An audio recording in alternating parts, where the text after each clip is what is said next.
This is the JJO Morning Show podcast with Johnny and D. Listen, rate, subscribe. All right, this is the last time I want to talk about daylight savings, and I will never talk about it again until the next time it happens. All right, buddy.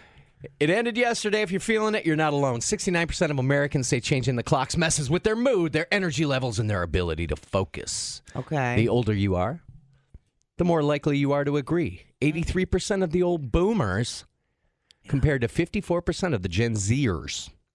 57% of parents say shifting clocks had a significant impact on their children's sleep patterns, so your kid might be feeling a little off as well. I have to pick my kids up from school, and I am looking forward to that, because on Mondays they come home from school, they're damn tired anyway. Yeah. Oh, what is... So it's like, sleep, sleep. Yeah. Pop a nap. I don't know if they're going sleep. to... They're probably not going to sleep. They're probably going to be crazy, mad, and whatever, and want to punch. Oh, no. Girls can punch good. Yeah. Oh, man. In the right spots, too. God dang. All right, 69% of Americans say daylight savings messes with their mood, so... Top 5 happy thoughts to chase away those daylight savings blues. Oh, man, yeah. Happy thoughts. Okay. In 2 days, you'll stop getting texts that start, "Hey, it's Donald J. Trump."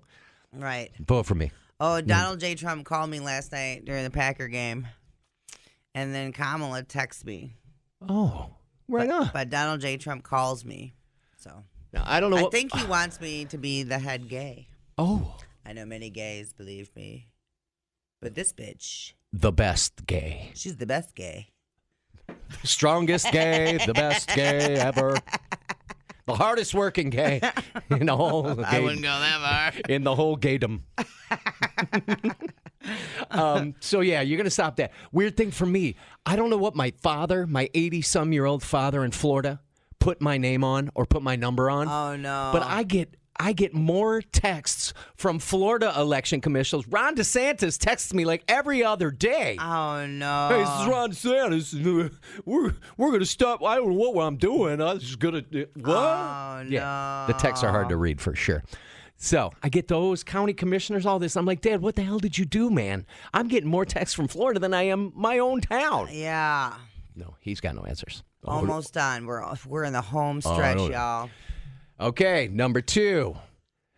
Top 5 happy thoughts to chase away those daylight saving time blues. Your kid is dumb enough to trust you around his or her Halloween candy. Mm-hmm. The Cowboys are 3 and 5.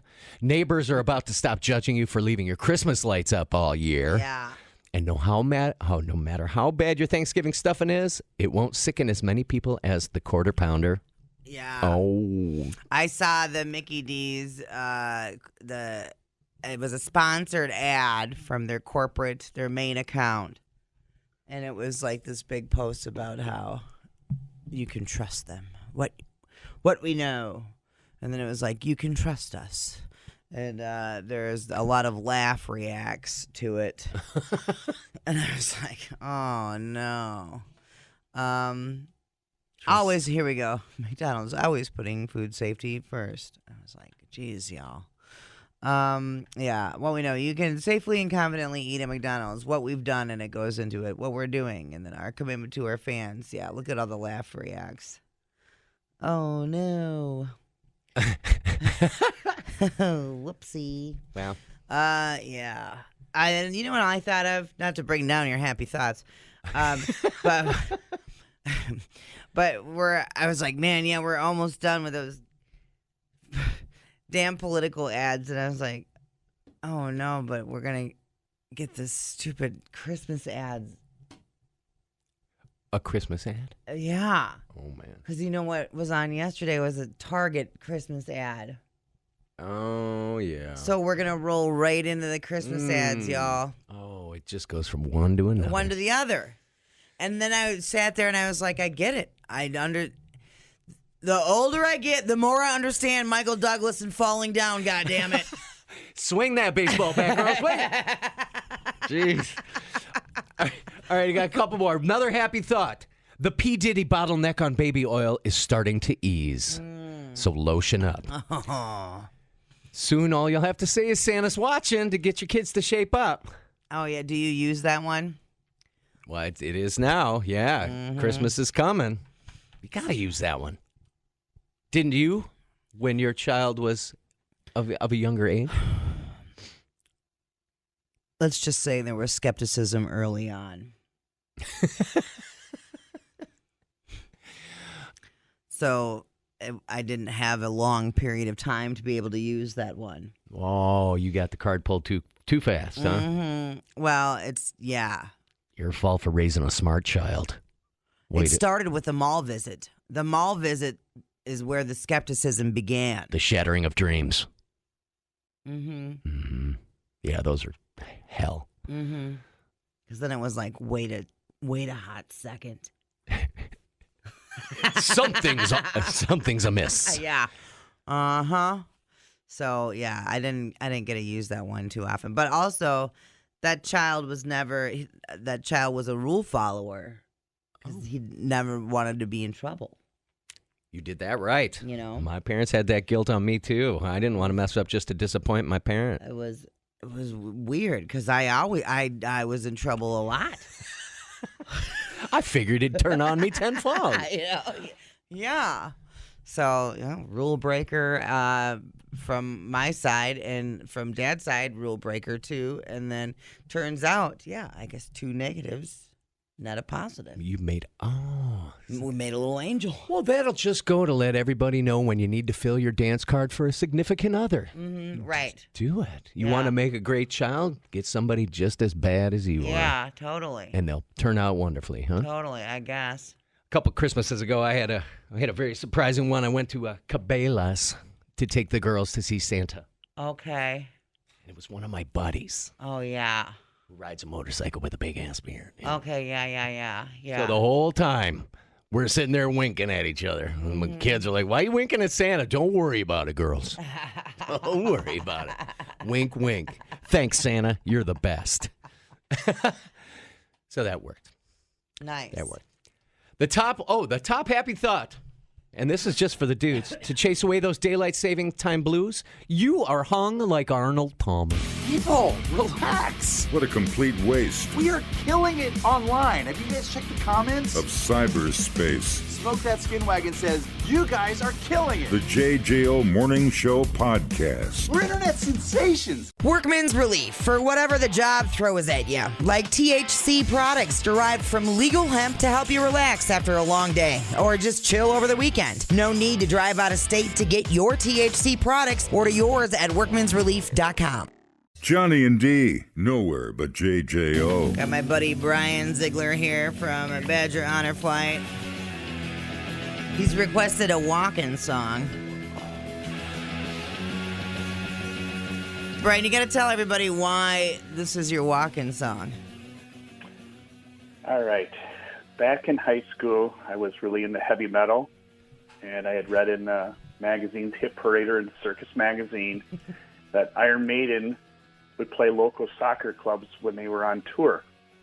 And I knew they were coming to Madison. This is back in 1987. And I wrote a letter to them. And a few days beforehand, I got a letter from Frank Productions saying that Iron Maiden would love to play our team in a soccer match. So the day before, we played them in Wanakee at our field. We did end up losing pretty handedly. And but it's okay. We got free tickets, backstage passes, and had a few beers with the band after the concert. So it was all worth it. I love that they come into town and they just kick high school kids' asses in soccer. They don't even let you in. That's amazing. That's so cool. Bruce Dickinson was a hack out there, and he was openly admitted about it. He goes, "My only job out here is to take your ankles out." Oh, dude. That's incredible. All right, Brian here is on the board for Badger Honor Flight. You can check out badgerhonorflight.org. And we just went out to D.C. on Saturday. So you want to talk about that a little bit and the 5,000th veteran that we flew out? The entire day was just full of excitement and, more importantly, emotion. You saw the crowd when we got there in D.C., at Reagan Airport. That is the largest I have seen in well over a year plus. Yeah, And it was very touching to see that many folks there to welcome our 87 veterans. And you saw that all day long. Great crowds out there, beautiful weather that we had. Got an opportunity to meet several other hubs across the country, so meet other veterans from Florida, Georgia, and Milwaukee, for that matter. And it was a great day, and lots of great stories shared. I learned a lot from folks that I've never met before. And then it culminated at the airport, as you saw Saturday night, thousands of people. And it was loud and raucous, and several of our alumni were down there again to meet them. And I don't know, what were your thoughts? Yeah, I mean, it was the weather could not have been more gorgeous all day. It was just incredible sunshine. It was not too hot. And so it was just a wonderful day to be outside with our veterans and enjoy all of the memorials in DC and spend time outside just talking with them and sharing memories and hearing their stories and then getting back to the airport. Well, it's crazy because so it's a long day. So, and then when you're tired, your emotions, you're already a little more emotional, So then on the flight back, you're reading the letters with them, the mail call, and which is, I love that you guys do that. So, and usually what did you call it? The worst kept secret. Yes. So the family solicits, church members and people close to the veterans to write letters to them, and then they read them on the flight back. So that's already gets pretty emotional. And then when you land and the welcome parade back with the music and everybody thanking them for their service. Damn, it is hard to not be in tears at the end of that. Bet. And so, yeah, I was talking to Ray. I was like, it's a little overwhelming, isn't it? And he was like, yeah. And I was like, yeah, dude. I was trying not to cry because I'm like, this has nothing to do with me, But damn, it's a lot. It's a lot of feelings, that's for sure. And my wife, who was your bus captain, told me more of the backstory about your and Fish's veterans and their backstory. Wow, that's the cool thing about this is those stories that the veterans share. Veterans that have been lifelong friends going on a trip together, or we've had veterans who just by sheer dumb luck are on the same flight and it's a reunion, or or the family members that come to DC to surprise the veterans. Yeah. And if you look at our Facebook page, you'll see several of those stories like that. Yeah, so mine and Fish's veterans they randomly met out walking on the trail, and they became good friends. And so then they wanted to do the honor flight together, and they had tried to do it last year together, and it didn't work out. And so they finally ended up together on this one. And then me and Fish ended up just being paired with them. So cool. It was so cool that we all ended up together for the day, and it ended up being pretty fun. All of us by the end of the day, we were all picking at each other. So. But yeah, and being a guardian was a heck of an experience, that's for sure. So and all the volunteers, I mean, it just, when you see how many people just care so deeply about that project. If someone wanted to get involved, I assume you're always looking for volunteers. We are always looking for volunteers. And while this is our last flight of 2024, in about a month, we're going to start the process of getting ready to call veterans for our first 3 trips of next year in the spring. So we're going to need folks to help make those phone calls, help get paperwork ready, process paperwork, do medical review, all those things that have to be done to make what we saw on Saturday a very successful flight. Okay, awesome. Oh, and you guys did it was the 5,000th veteran was flown on our flight. And can you tell everybody how you decided to have that go down? This time around, in the past, we've drawn names out of the hat. We picked where they were at on the application list. This time, the board decided that instead of just singling out a single veteran, we made every one of our 87 veterans the 5,000th. So every one of them got a special hat and got a special commander's coin that was handed out by General Polvemacher from the local Army National Guard. It was super cool. Wow. Yeah, it was awesome. Oh, how cool. It was very special. But I feel like every flight that goes out there there's something on it, that makes it super special. And it's just for every veteran, it's a unique experience, that's for sure. And it all depends on what their experience was with their service, And that's part of being a guardian too, is just listening to those stories that they, if they choose to share. And being there to hear what they have to say. It's just, there's nothing like it. There's truly nothing like it. And it's hard to explain all the emotions that go into it and everything else. So, and then the donations. It's when you tell people about it, then they're like, well, how much does it cost? And you're like, well, they don't pay anything. But obviously it doesn't. Somebody has to pay for it along the way. So the Badger Honor Flight is a nonprofit. How much does each flight end up costing?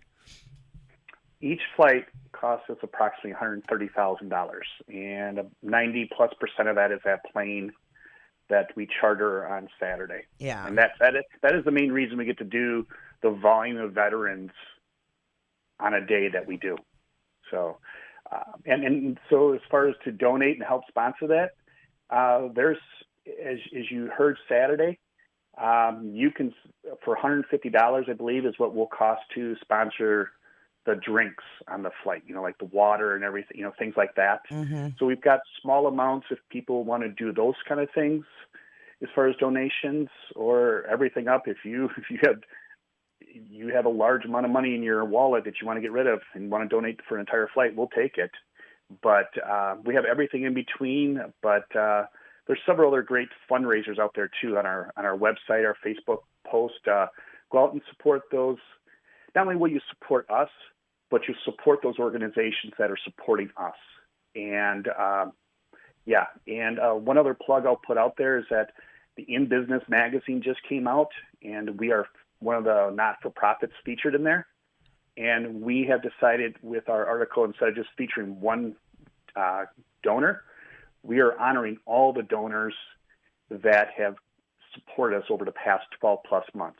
So I encourage everybody to go out there and look at that. That's a massive list. Support those folks that have supported us. Awesome.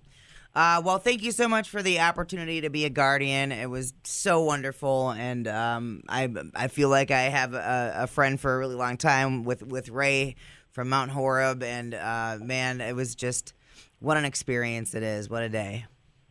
Well, thank you for coming along and being part of that, and for making a great day for Ray. Heck yeah, dude. So Brian from Badger Honor Flight, check out badgerhonorflight.org. Follow them on Facebook, and you can see some of the awesome stuff that they do. Dumbing down your smartphone. One podcast at a time. Listen, rate, and subscribe to the JJO Morning Show podcast. Workman's Relief for whatever the job throws at you, like THC products derived from legal hemp. These are legit delicious. Free shipping with products over $75. Order yours at workmansrelief.com for whatever the job throws at you. Get up with Johnny and D. JJO. All right, how about a little Halloween holiday hangover here? Mm-hmm. How about it? All right. Guy in Northern California got arrested on Halloween while dressed as an inmate. His costume was an orange jumpsuit with Department of Corrections written on the back. Daddy, no. He got pulled over for speeding and got a DWI. That's a self-fulfilling prophecy, I believe. It's a self-fulfilling prophecy. Yeah. I wonder if they even bothered to make this guy change clothes when they booked him. Right. He was dressed as a prisoner, wearing the orange jumpsuit. The highway clocked him going 90 and pulled him over near Hayward, California. He apparently had few too many because they arrested him for DWI, posted a photo on social media of him being cuffed in the orange suit. In the comments, they told people, always plan a sober ride home. Please don't let poor decisions haunt you. Yeah, I mean, Uber it, brah. Come on. Especially like on them holidays like that. Always. You know? Let's just say always. Yeah, but they'd be looking, and then you're in your Yeah. Like cops be salivating for that. There's a convict there. You Let's know? get him. Right? They're like, oh. They knew he was going to be a Facebook sensation. Yep, he is famous now. He's just opened up his OnlyFans account, and he'll be. No, I'm kidding. All right, here's another one. Prison bitch on OnlyFans. I was He kind of now makes $2 million a year. Yeah. I was kind of had a weird little prison fantasy, but anyway, go on. I got you. Yeah. All right, here's another one. Computers coming at you. An AI hoax causes thousands of people to show up in Dublin for a non-existent Halloween parade. Thousands of people deceived by AI-generated Pakistan-based website quickly spread online, people lined the streets of Dublin for a Halloween parade that didn't exist. No. Yeah. The website, My Spirit Halloween, falsely promoted a Macnas Halloween parade, leading large swaths of people to gather on the streets. Macnas is a performing arts group that has staged Halloween parades in Dublin since 2013. The COVID-19 pandemic stopped those parades until last year, but the group had not scheduled one for this year. Initial crowds were in the hundreds and appeared to swell into the thousands. It seemed to be an online scam. It was really hard to see that people are being scammed. Everyone is trying to have fun and a safe Halloween. Having a parade to go to sounded really good, the city councilor said. I know an awful lot of people turned up. It's a terrible pity that there are people out there that are trying to scam people. Yeah. The thousands who showed up waited for about an hour before it dawned on all of them, Turns out. This was not real. You got nothing but a street. They gathered on O'Connell Street near Parnell Street in Dublin City Centre. You know that spot? No, I Been don't. There? You weren't there? The City Centre in Dublin? Mm-mm. The Publin in Dublin? No, I just went in Dublin. We just got a tattoo. And then I went to Mr. Fox, which was the Michelin star restaurant. I think it was 2 or 3 star. I can't remember. Mind blown? Total mind blown. Okay. And, like, incredible. You didn't even get to pick the menu. They're just like, this is what you're eating today. Shut your mouth. Right. And I was like, I believe you and I trust you. And then we went to Flogging Molly. Oh, God, that must have been terrible. Are they as popular there or more popular than here? I don't know. It was a 2,500 person venue. Roughly. It was a lot of fun. I mean, they were singing Irish songs. Packed house? Yeah. Okay. Yeah, it was. I would it was expect pretty nothing incredible, less. yeah. Oh, God, that's on that. But I was not in the city center. No city center. Okay, let's see. As they began to clear the streets, the Irish police force, known as the Gardaí, or Gardaí, I don't know how to pronounce it, put out a statement that said, please be advised that contrary to information being circulated online, no Halloween parade is scheduled to take place in Dublin City Centre this evening or tonight or any time this year. The festival of Diwali was happening in Dublin as the fake parade crowd showed up. The website that touted the fake parade appeared to have removed the listing Friday morning. Dude, AI scares me. It's going to just figure it out. Because if that can happen, it can move people to do more nefarious things. That's for sure. Oh, my God. And it learns. So as it learns, it's going to get better. Right. Faster. Because like right now, you can usually tell what's AI if you look at the hands. You can, and there's like in the pictures usually look glossy, but then the other there was a video that was posted and that was circulating, and it said, God, it was like Creative AI or AI Studio or something. It was the logo was right on the video, but people were still sharing it, and I was like, hey, this just FYI, this is an AI video, yada yada yada, you know, but.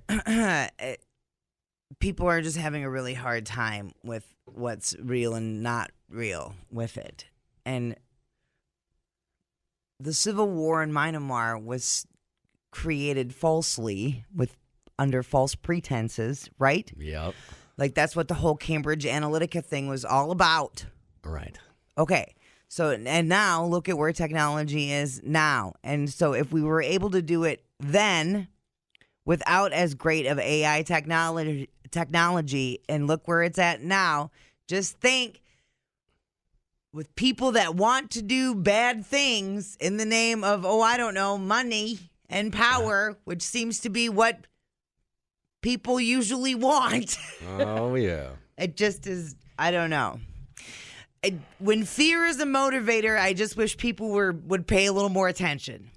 Or a little less attention to the computer. Right. Look at the people around Like, you. if your main motivation for doing something is fear, just beware. That's all I'm saying. Because that's typically when things go bad. Find an escape route from your robot overlords, because that's what you have to do. It's seriously Find an out. Yeah. No. I just put the computer down. I have to. Yeah. Can't. More than 10 minutes. Snooze for 30 days. Oh, my God. Doesn't take much. All right, let's a little more celebratory here. Every year we hear of giant pumpkins. Yeah. Madison weatherman Charlie Shortino. I know. Is he still doing it? I don't know. I haven't heard this year. He was. Is he ignoring all my the calls? years past. Oh, he's not taking them anymore? No. It's all those messages you be leaving him. Okay. So anyways, hi, Charlie. Love you. Watch you every morning, bro. All right. Every year we hear of giant pumpkins, but some men dream of even bigger things. Here is Gary Christensen from Oregon. He grows them, but he also decided to do something even bigger. Paddle one down a river to set a new world record. And he did it. His new record of 45.67 miles paddling inside a giant pumpkin he called Punky Loafster. Oh, no. He named it because it has a bread loaf-like sides to the gourd.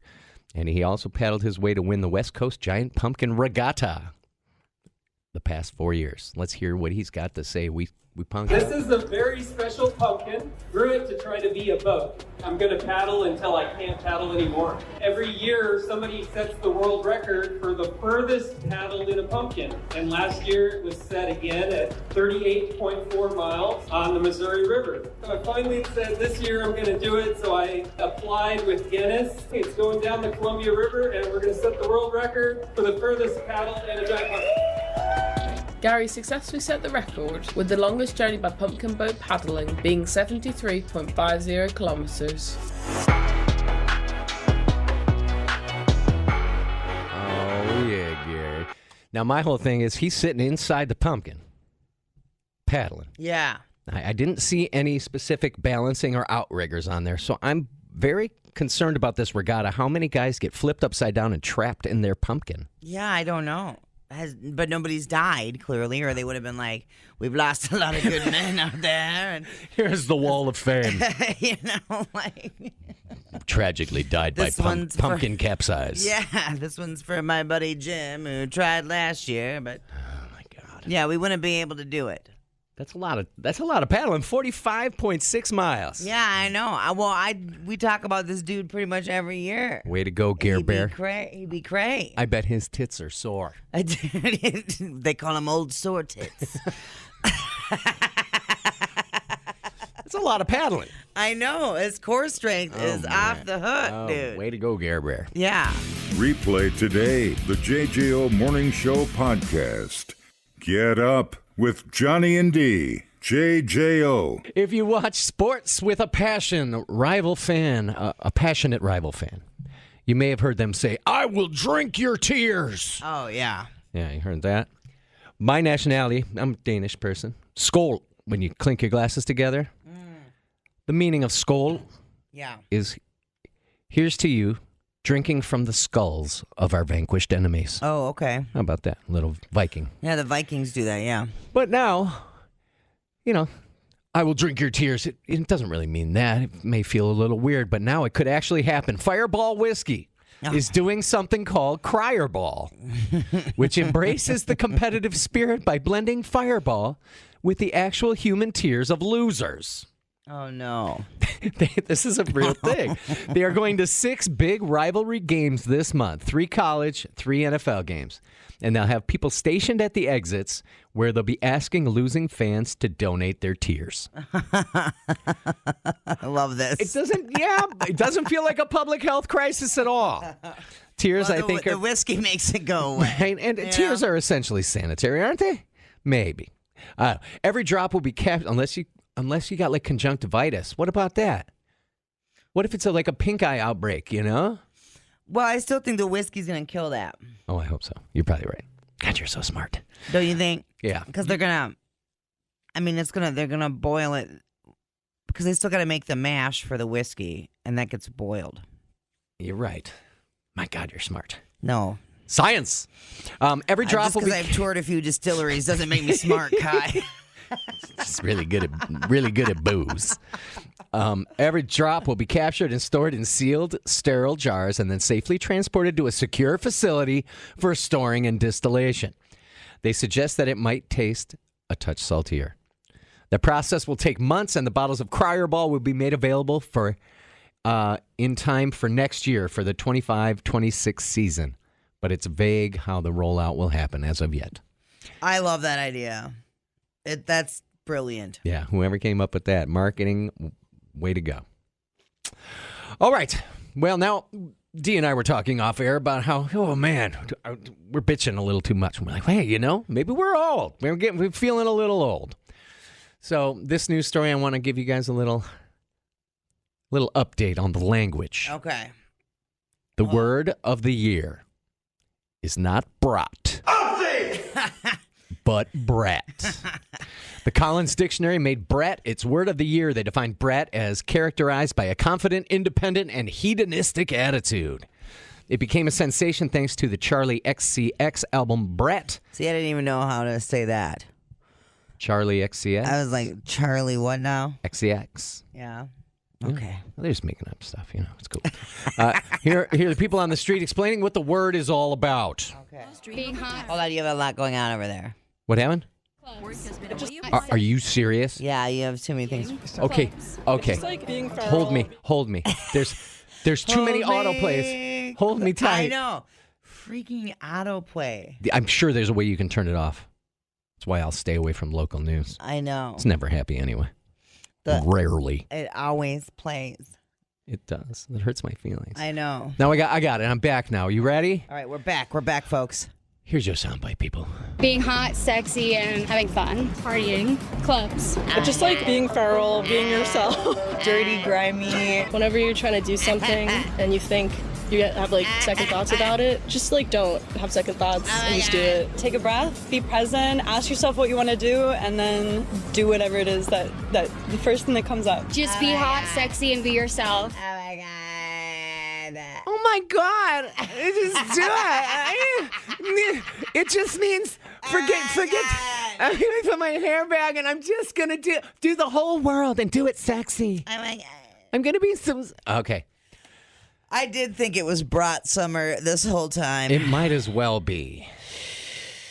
Well, Charlie, what am I gonna do with all these bratwursts? Just. Okay, so I've been I first started here back 03, 04. And then I have a shot from you from like one of my first couple years of you holding a brat in a loving way, just up at the mouth. And I think I send it to you at least twice a year. Yep. So just be yourself, be sexy, swing the brat. You know what? Good for those ladies. Good for them. I'm happy they're living their best life. Oh, my God. But you know that, that's what your 20s are for. Yeah, I know. But just putting it into words like that, your life's motivation will be just do what you want and run around. Oh, my God. And be sexy doing it. Oh. God, I was damn. like, okay. Isn't that everybody in their 20s? Like, yeah, Jesus Christ. I guess. Life goals? Oh, my God. It's just so much. It's just so much. All right. So they're adorable. Yeah, it is. It's so cute. The artist, Charlie XCX, who coined the phrase brat. It's brat. It's not brat. With the brat summer phenomena. Brat summer. Charlie describes brat like this. You're just like that girl who's a little messy and likes to party and maybe sometimes likes dumb things sometimes. She feels like herself, but then also maybe has a breakdown, but kind of also parties through it and is very honest and very blunt and a little bit volatile. That's brat. That's brat in a nutshell. Having a brat summer. Oh, my God. You know what? That's fine. I'll be old. Well, I want to be freaking straight up brat, dude. F that. I want it. Are you having a brat fall? I'm having a brat moment right now, and I want to just take my shirt off and run through the halls and be sexy. Oh, my God. Be sexy doing it. All right, so old people, listen up. Listen up. If you think this is all grade school stupid stuff, I got more words for you that were in the running. Oh. You want to stay up to date? Don't go running around saying brat summer like D does, because that's dumb. It's just dumb. I'm having a brat fall. All right, here we go. Here we go. Number 1, brain rot. It is an inability to think clearly caused by excessive consumption of low-quality online content. Yeah. I knew that one. Oh. From my child. There we go. Okay. Yeah. Update. Era. A person, a period of one's life or career that's of a distinctive character. Yeah, Amber says she's in her tequila era. Okay, that one probably from Taylor, right? Is that what we're getting it from? Taylor Swift? Probably. Right. Looks-maxing. One word. Looks-maxing. Oh, no. It's max and looks together. It's attempting to maximize the attractiveness of one's physical appearance. Oh, no. I'm going to get together my looks-maxing and come to work today. Oh. Okay, this one. Now, this one already has usage. Shoot me. I'll shoot you with this one. No. Raw dogging. Dude. The act of undertaking an activity without preparation, support, or equipment. Yeah, just going in. Yeah. See, we would say, I'm just going in. Right. But they say, I'm just raw dogging. Just doing it. Which has been used in other terms. I know. See, and sexually. I know. My child used the term raw dogging, and I was so like, I'm sorry, now what? Oh. Right. And because I thought it was something else, and I was stunned. Well, my generation already got that one, and it's not what you think it is. Right. And my child used this term when talking about work, and I was all like concerned. What are you doing to that pizza? And then I was like, are you using this term in front of your bosses? Because I know his bosses are about my age. And do they know what raw dogging in the new age means? Because if they don't, you're fired. You don't do that at work. You don't do that at work. Oh, my God. I know. Yep. And the only reason I knew they were using raw dogging in a different... See, it just sounds... I can't even believe I can say it on the radio. Is because they were talking about going on flights and not having any toiletries, cell phones, no water, no books, nothing, and you just sit in your seat and do nothing, and that's raw dog in a flight. Oh, I heard that. I heard that. Okay. It's not what we think it means, man. No, I know. I was like, no, our version of raw dogging, although unhealthy, is still more fun than sitting there with no entertainment on an airline. Right. Oh, my God. Yeah. All right, let's see another one here. Delulu is an adjective. Utterly mistaken or unrealistic in one's own ideas or expectations. I do like Delulu. I think it's funny. You are so Delulu. She's totes Delulu. Oh, that's a good one. Romantasy. A literary genre combining romantic fiction with fantasy. It's romantasy. That's kind of funny. Yeah. Supermajority, a large majority in a legislative assembly that enables a government to pass laws without effective scrutiny. Well, that's okay. Yes, that is a term, but the kids don't get that one. Why is that on this damn list? And yapping. Talking at length, especially about inconsequential matters. Yeah. Pretty much like what we're doing right now. Oh, my God. Oh, my God. I'm having a brat fall. You are so brat. The JJO Morning Show podcast with Johnny and D. Listen, rate, subscribe. Catch a new show every Monday through Friday, 6 till 10 a.m. on 94.1 JJO. or streaming anywhere in the JJO app. Johnny and D, nowhere but JJO.